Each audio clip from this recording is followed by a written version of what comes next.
sound of leaves. He raised his rifle, and they jumped as Wildman yelled, "Huh!" A startled wolf dashed from its den. Wildman pulled the trigger. A tranquilizer dart shot into the wolf's rear end, and slowly the wolf rolled onto its side, asleep. "He did it! He did it!" yelled Benny. Violet clapped her hands. "Oh, that was exciting." 14-year-old Henry and 12-year-old Jessie ran in. "What's all the noise?" Jessie asked. "Wildman Willie caught the wolf," said Benny. "Judging from all that noise, I think you're the wild man," said Henry, roughing his little brother's hair. Henry and Jessie sat on the floor and helped sort laundry. Their dog Watch curled up on the sofa.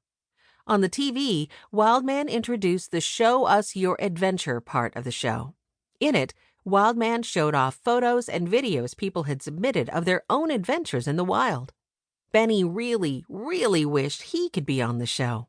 He looked at the polka dot sock in his hand. A video of him folding socks wouldn't be very exciting. "I miss living in the boxcar," he said. "It was so much fun."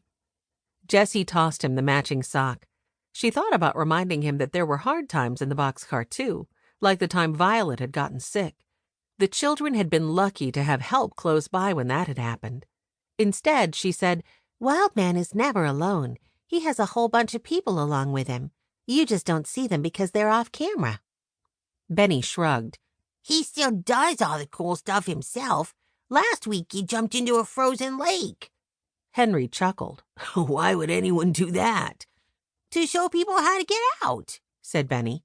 "I've learned all sorts of survival tricks from Wildman." On the TV, Show Us Your Adventure ended. The scene changed to Wildman Willie lifting the sleeping wolf into his rescue plane. "I'm flying this wolf to a new home deep in the wilderness," said Wildman. "There he'll be back with his pack and won't be harming nice people's chickens." Wildman saluted the camera. Benny saluted back. "Until next time," said Wildman. "be smart, stay safe." He climbed into his plane and took off into the sky. The children finished stacking the folded clothes. "Camp Survival," boomed a voice from the TV. "where campers survive in the wilderness just like Wildman Willie." Benny whirled around. "What?" "Yes," boomed the deep voice. "you too can camp outdoors, forage for food, cook over campfires."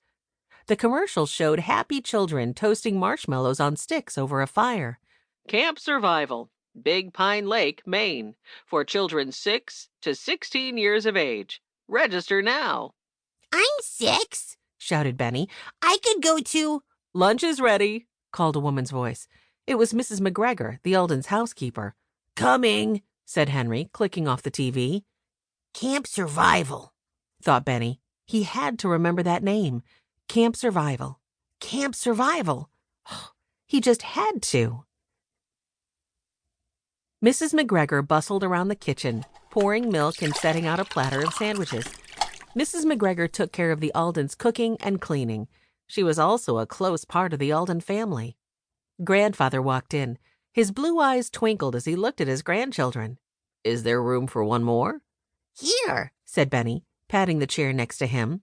"Thank you, Benny," said Grandfather. "What are you eating?" "PB&J," said Benny. "A fine choice." Grandfather searched the platter for another peanut butter and jelly sandwich. "There's Benny started. a camp called—" But he had forgotten the name.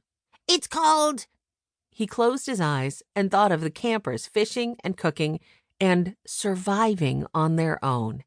"Camp Survival," he said. "Kids live in the wild just like Wildman Willie. Can we go, please, please, please?" Grandfather chewed thoughtfully. "Where is this camp?" "Big Pine Lake, Maine," said Jessie. Something changed in Grandfather's face. "Big Pine Lake, huh?" He took another bite of sandwich. "What do the rest of you think?" "I'd like to research Camp Survival," said Jessie. She was a whiz at finding out things online. "We'll see if they have interesting programs, if campers like going there, if the counselors are nice." Grandfather turned to Violet. "What about you?" he asked. "I would love to sketch life in the woods," she said. "Trees, flowers, animals, like I did when we lived in the boxcar." Said Grandfather. "Henry?" Henry